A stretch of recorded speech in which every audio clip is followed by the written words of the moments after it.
Hello, everybody. This is Charles Anderson. I'm just a guy from Goodwill, Oklahoma, and I've got a really great game idea. And this is the next part in my JMonkey Engine Java Basic series. It's part 8, Operators+2. So we're playing with operators still, and we've already done unary operators. We've already done additive, multiplicative operators, and you know what? I forgot modulus. Yes, this is really handy. It does the remainder of the division. So I was like, you know what? I forgot to go over my little function that I wrote just specially for that. And yeah, I actually had this. Here's to pi, and it's not actually pi. No, no. The equation for that is a lot more difficult than this. I'm just going to do 22 divided by 7. All right. This is close to pi, but it's a little bit over. Again, it's not pi. But I'm using division and modulus, right? That whole remainder thing. And I actually have a guardian here to stop my program from going over so many digits because, yeah, you can make an int act like a float. So let's go for I was right there. So you know what? I probably won't even need that. I just need to say, here's to pi. Bam. And run it. Okay, and yes. So what I do is I stop the program before it goes past 64 digits, but I can go as many digits as I want.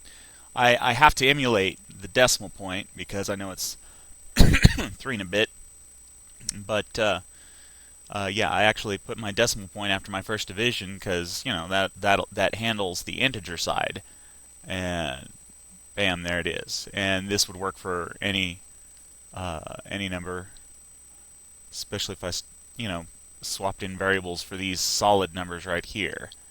Uh, but anyway, yeah. So this is how I go out to like 64 places, and then I stop. This is actually what is this bigger than a double? I wonder. Why not? Um, okay. I got a double. So let's say my double equals 22 divided by 7. Alright, and then um, system dot out dot print line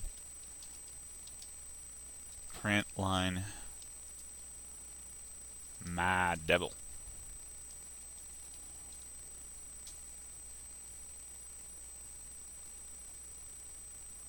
Oh, right, because this is an integer. Let's go point 0 divided by 7.0, and because I put that little point 0, the correct notation for it is D. If I wanted to do it as a double or F as a float, but it's naturally a double. So go figure. Okay, yeah, and here's how far it goes, and it rounds up that number. Wow, that really rounds up that number. I wonder. Let's see what the modulus on that is. Oh yes, modulus also works on floats. 1. Remainder of 1. Oh, seriously? Remainder of 1. You're giving me that. Oh, right, because modulus is the remainder. So 1 would be left over. Well, let's just do this.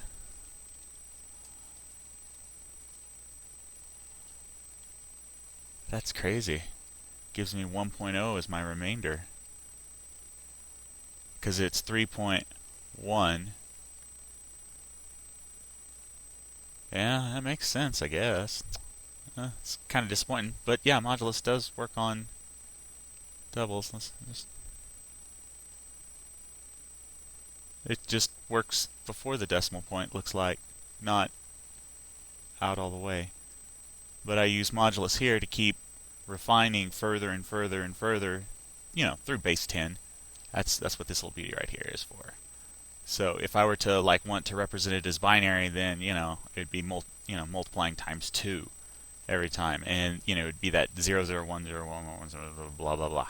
So, and if I changed to any other base like octal, it would be times 8. Although who uses octal? Seriously? Okay, so that was just a little demonstration. Yeah, because I just run into it. I'm print lining. Here's my division. Here's my modulus. Print my period, and this gets my remainder started, my division started, and so I take my remainder, multiply it times 10, like we do for a division. When we drop down the number and then add that next 0, and then my division equals the remainder, which is now times 10 divided by 7, and we print out the division, and we get the modulus back into of that division back into my remainder, and then we repeat and multiply it times 10, keep repeating until I'm tired of doing numbers. And let's go for like 80. Why not? Do it out to 80 digits. So, bam. Yeah, you want to make an int mimic a float. And the sad part is we can grab this and put it up here, but floats and doubles are usually best for float and such. So, okay, back to the presentation. Yes. Okay, so I got that one out of the way. All right, now back up to speed. We're on relational equality operators. So yes, less than, greater than, less than equal to, greater than equal to. Let's start with the relationals. Oh right. Nope. Nope. Nope. Nope. That. Okay. And that. Okay, all right. Now we got it. All right. So I did that whole thing.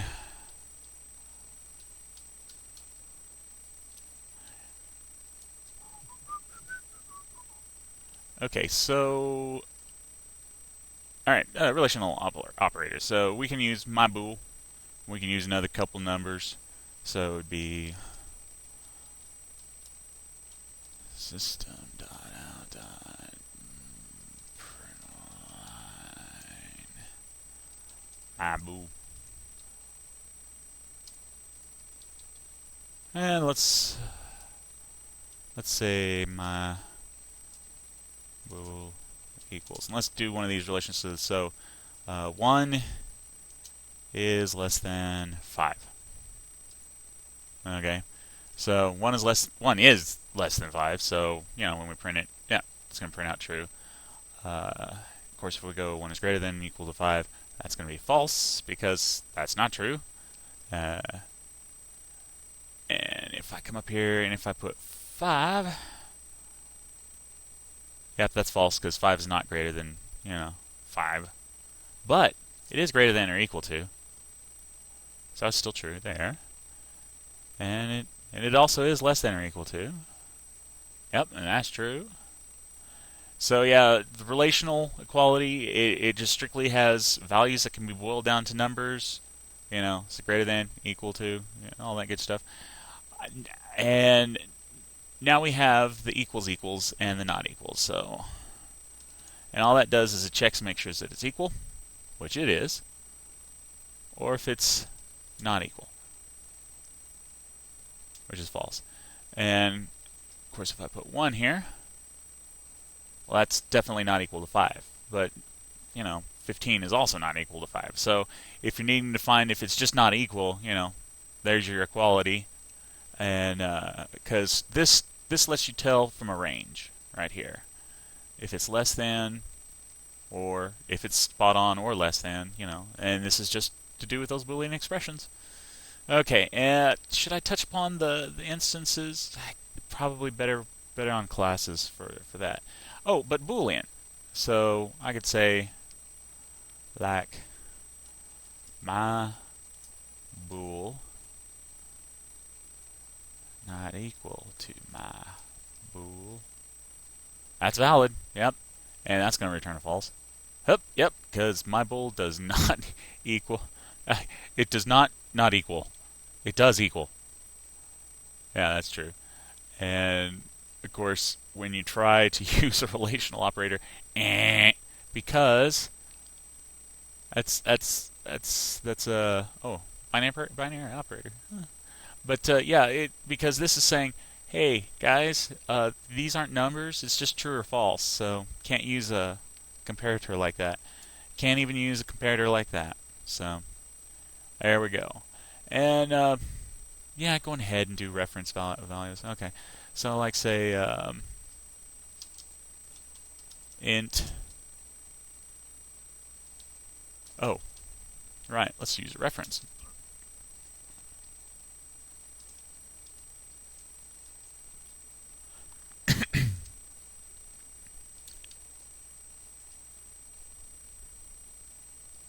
I don't even have to set stuff into this. Uh,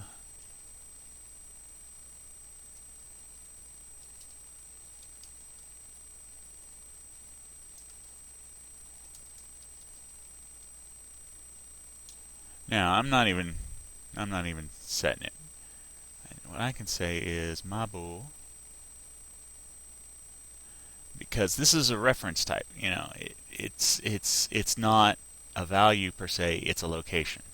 So when doing evaluation with this equals and not equals, arrays are meant to be used with a number in this box to specify which number you're talking about.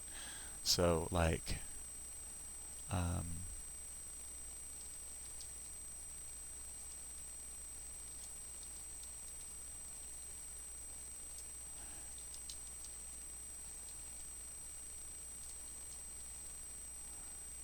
now, notice here, I haven't specified anything for that.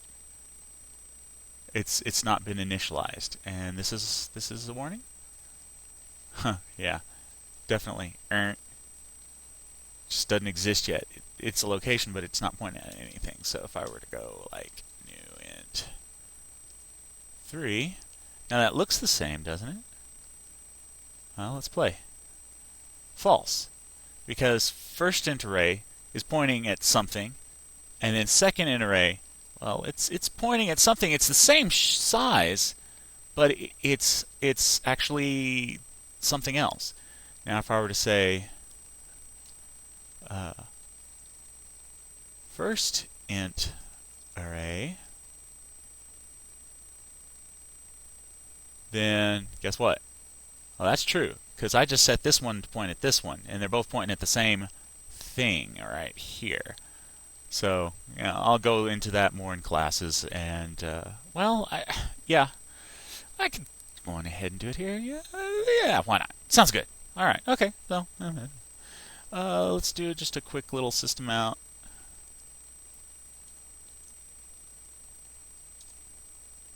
Oi, not there, right there, and then right there. And we'll print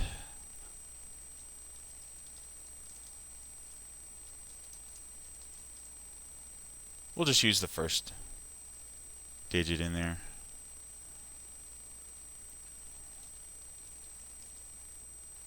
Alright, say.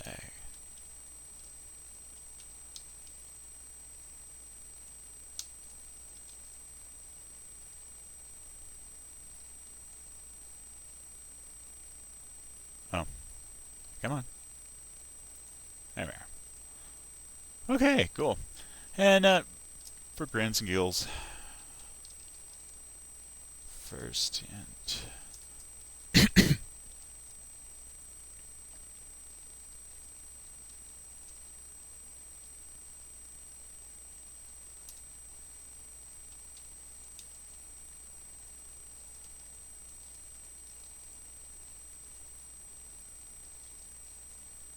Come on.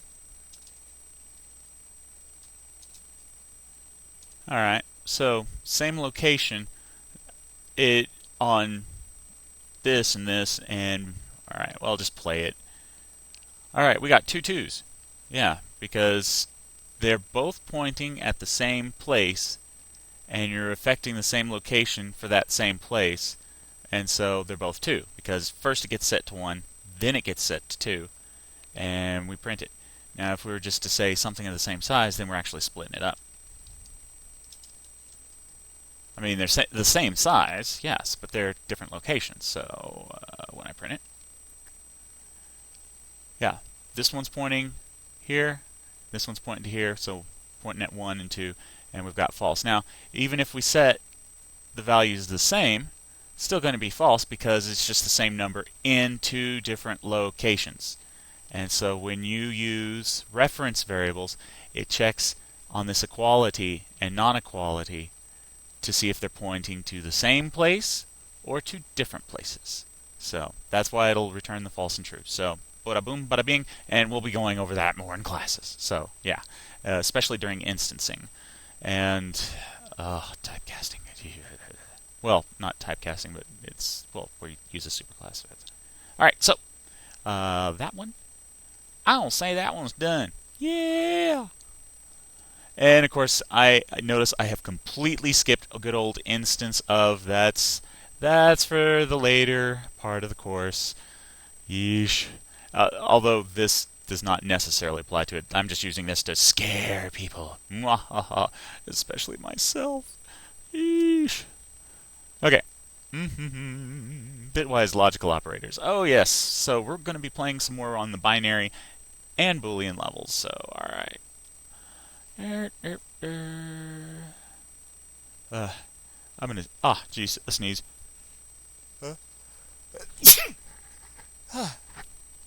Excuse me. Alright, so let's leave out a system print line. Now we'll leave that out too. So.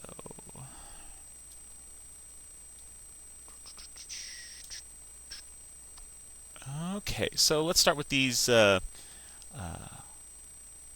and XOR. Or well, let's say. So my bool and yeah, I ought to show the bitwise, the way it works bitwise first. So let's take like my int.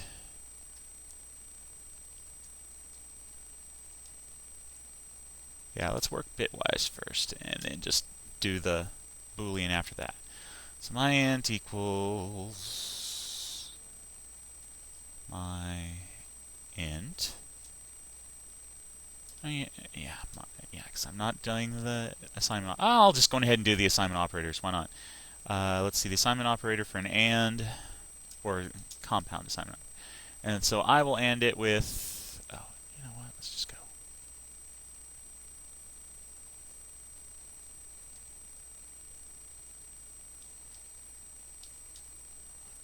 Alright, good old hexadecimal. And so we will AND that with,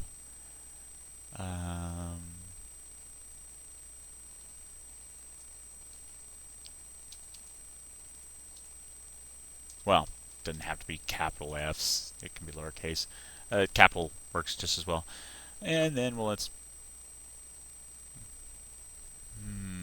yeah, we'll just do it to binary. An F is just a series of 4 bits, so, or 1-digit hexadecimal. To binary my int. So this is bitwise operation, and what it's going to do is my int is FFFF, and then I AND it with the FF, and so with an AND, why don't you just give them the whole series? Oh, okay. Well, why not? Okay, yeah, that sounds good.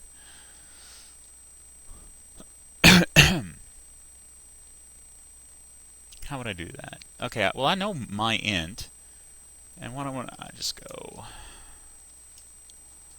my mask? I'll call it my mask.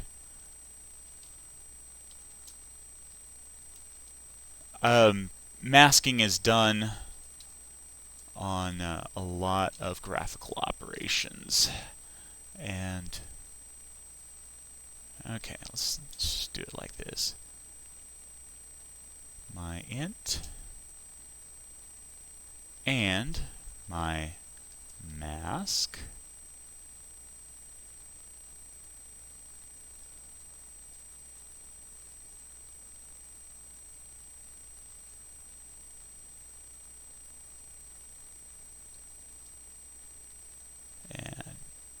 or, wait, actually it's exclusive or first, yes. Exclusive or, where are you? There you are. And regular or.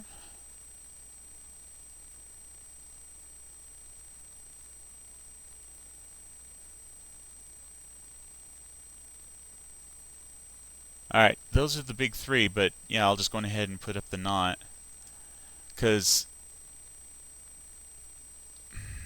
how about that?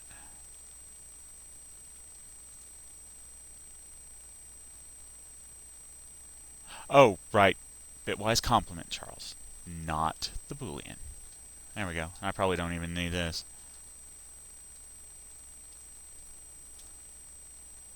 Alright, so let's just play it. Okay, so let's see. My int and my mask, so only where they meet and both of them are set is what the result is. So FF both meets up, so there's a bunch of zeros in front of that. Next up, exclusive or. So it can be one or the other, but never both. So I could actually write my mask like this. And I could write my main thing like this to get it even better. 00 FF, yeah. So we've got where neither of them are set, where one of them is set, the other's set, and both are set. So yeah, that's a better way of showing it. So yes, and well, there's only one place where both of them are set. That's the last group of digits. On the exclusive or, there's none set on the first set, and it's either one on the second and third set, but here they're both. So 0, 1s, 1s, 0s. And then our or can be one or the other, or both. So there's, 0, because none of them are set on the first one. And then, yep, yep, and yep. And then, of course, I've just got an and with the mask on. So all the zeros becomes F, all F's become zeros. And so, here on the third grouping would be where it is. And of course I can just erase this and just do the complements. Doop. And you know what? I'll just complement this one. Make all the zeros. There we are. And flip them around. Yep, there we go. Now it's all flipped around. On the full scale, not just... Never mind. Okay, so yes, that is probably not what I want to do. Okay. But if I complement this one, yeah, it's still the same thing, because all of those are complemented. So watch out on the bitwise complement, unless you've got the proper scope defined. All right, so that covers that. And Booleans. Booleans, yes. I actually have some optimization I can do, because Booleans, the double and double or, created to make Boolean expression faster. You won't be able to see it, but I can show where I messed up. Like is sign. Well, that's going to stay, right? And so it'll always be true here. If there we are. So now we're on sign. So if it's signed, then this is true. Well, if this first value ever becomes false, which this one usually does, then it'll skip the evaluation of this one. So if I were to actually just go like this,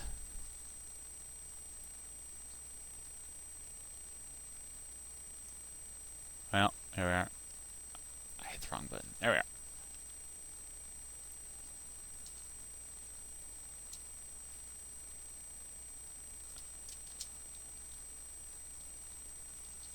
Now, believe it or not, this code is actually going to run faster because this is only going to be true once.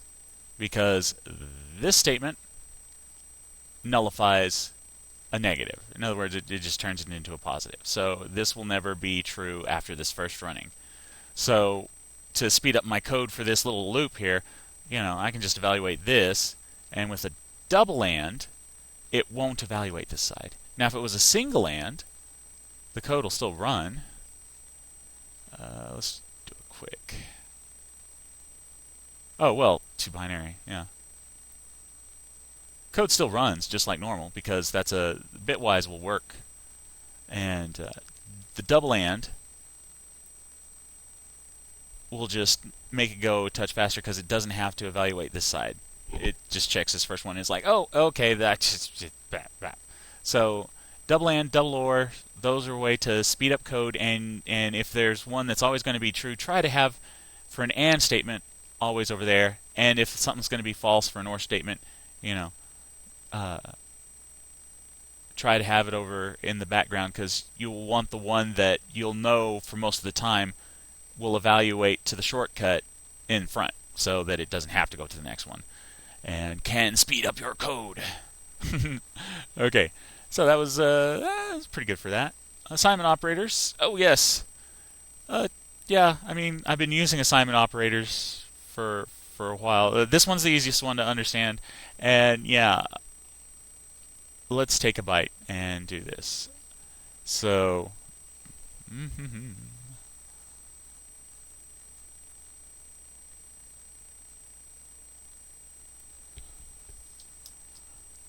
byte, my byte equals to 10. Oh, it would help if I spelled that right. There we go. All right. Now, watch this. When I put my byte in here, it's going to gripe at me possibly, but because integers are the natural thing for the system, it doesn't look like it's going to gripe at me too bad. All right, so play that. Yep, there's 10, because it's 2 plus 8. That equals 10. And let's see, what was that? Oh, right, byte, yeah. So I can write it like byte, or my byte, equals byte, or my byte plus 2. And now, see, you'll notice it gives a warning. Hey, possible loss of precision. Well, I know there's going to be loss of precision. There we are. And so what I need to do is I need to actually do the cast to byte. That's why I say that there's this cast going on. So that's the correct way of saying it. Yep, and there it is, plus 2. Yep. So, because now it's 12. So now here's the thing. I can also just say plus equals 2. Oh, look, no gripes or anything. So yeah, I'm working with an odd number that's not a natural number in the compiler, but it throws in that automatic conversion and throws that bone for you. So hey, that's pretty handy. Yeah. Times 2. Oh, why am I doing binary still? Nobody reads binary. They can, but it's a pain. So yeah, 10 times 2 divided by 2. Right, and of course I show this whole string concatenation right here, and some other stuff too, like this right here. This could just be written as times equals -1. There we go. So yeah, you can actually shorten up code and make it really elegant and have it keep rolling with those I want to say compound or compounded assignment operators, but yeah, it's just like saying my thing equals my thing times something else. So if you need to go like my byte equals like my int minus my float, yeah, you'll definitely want to do this form right here, because you'll need to, translate it to my byte. You'll definitely want to translate it to my byte for that. All right, finally, the comparison operator. Easiest one in the world, because I've already done it, but I'll do it again. All right, my byte, yep.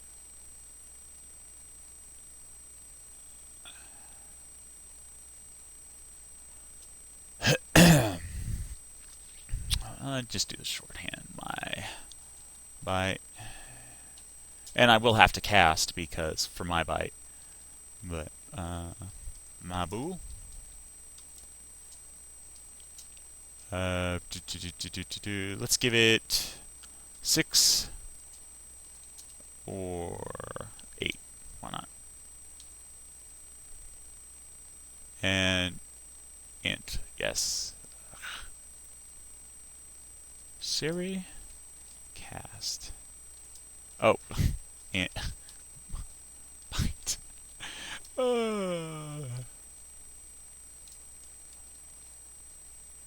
I'm gonna have nachos after this. All right, so here we are. So my byte, my bool is false, so it equals 8, and it's divided by 2, so that it equals 4. And if I change this to true, which is this first path here, there it is. It equals 6, then it gets divided by 2, and 3 is the answer. So, there you go. I think this wraps it up. Woo! I was able to fit it into 3 parts. Yes, kitty cat. I was able to finish it up in 3 parts. That is awesome. And I pressed the wrong button again. Let's try this button. All right. So, hey, guys.